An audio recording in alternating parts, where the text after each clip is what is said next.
আসসালামু আলাইকুম এভরিওয়ান। সকলে কেমন আছেন? আশা করি ভালোই আছেন। আমিও আলহামদুলিল্লাহ ভালোই আছি। আজকে আপনাদের দেখাবো পাবদা মাছের দো পেঁয়াজা। আসলে আমি প্রতিদিন যা রান্না করি ডেইলি ওই রান্নাগুলাই আমি শেয়ার করার চেষ্টা করব। উম এখানে রেসিপির তেমন কিছু না। পাবদা মাছের দো পেঁয়াজা করার জন্য আমি প্রথমে পেঁয়াজগুলো হালকা বেগুনি করে ভেজে নিয়ে হলুদ, মরিচ গুঁড়া, ধনিয়া আর জিরা গুঁড়া অ্যাড করে ভালো করে হালকা একটু পানি দিয়ে ভালো করে কষিয়ে নেব। কষিয়ে নিয়ে আমি খুব সাধারণভাবেই রান্নাটা করছি। এখানে জাঁকজমকপূর্ণভাবে তেমন কিছু এক্সট্রাভাবে ইউজও করি নাই, বা তেমন এক্সট্রা কোনো মশলাও ব্যবহার করা হয় নাই।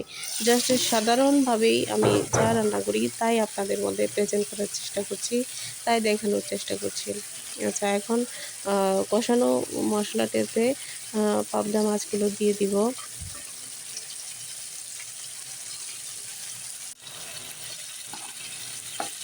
হ্যাঁ, মশলাটা মাছের এপিঠ ওপিঠ ভালো করে মাখিয়ে নিয়ে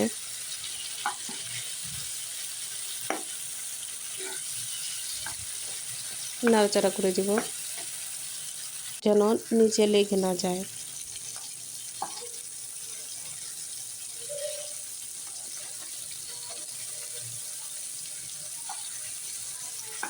কষানোতে মাছের উপরে তেল উঠে এসেছে, এ পর্যায়ে পানি দিয়ে দিলাম।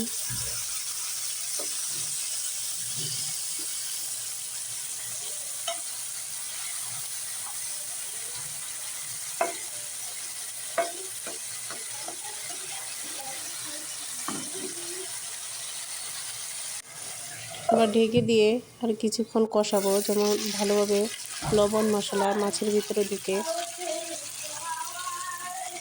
এবার চূড়ান্ত জল দিয়ে দিলাম।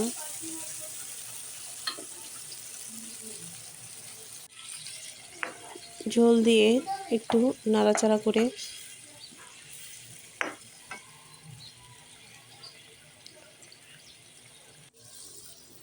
আবার ঢেকে দিলাম।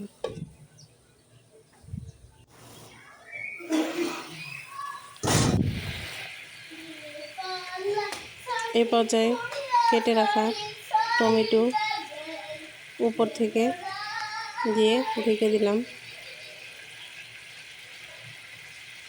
বা আমার বাসায় ধনিয়া পাতা ছিল না, ধনিয়া পাতা দিলে আর একটু টেস্ট হতো। এই পর্যায়ে তরকারিটা ফুল রান্না কমপ্লিট। আল্লাহ হাফেজ।